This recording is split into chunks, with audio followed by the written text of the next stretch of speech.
તો રાજકોટમાં સમૂહ લગ્નમાં આયોજકો દ્વારા છેતરપિંડી મુદ્દે હવે પૂર્વ સાંસદ બોલ્યા છે। પૂર્વ સાંસદ રમેશ ધડુક પાસેથી પણ મુખ્ય આરોપી ચંદ્રેશે મદદ લીધી હતી।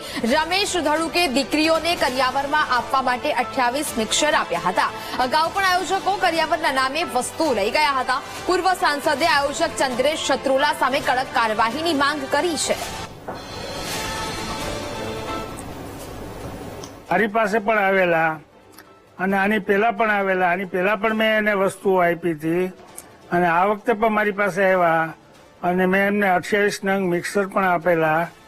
અને હર સાલ મારી પાસે તો બધા સૌરાષ્ટ્રમાંથી બધા લોકો આવતા હોય અને આવું દીકરીઓને પરણાવવાનું જ્યારે કામ આવતું હોય તો આપણે આપણાથી જે યોગ શક્તિ પ્રમાણે આપણે એને આપતા હોય યોગદાન।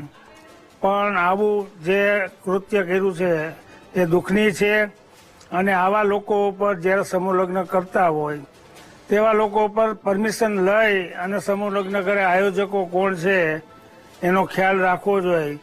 એટલે ફરીવાર આવી કોઈ ઘટના ન બને અને કોઈ પણ દીકરીઓના લગ્ન હોય અને છેલ્લી ઘડીએ આવું બનાવ બને તો એ ખૂબ દુઃખની વાત છે।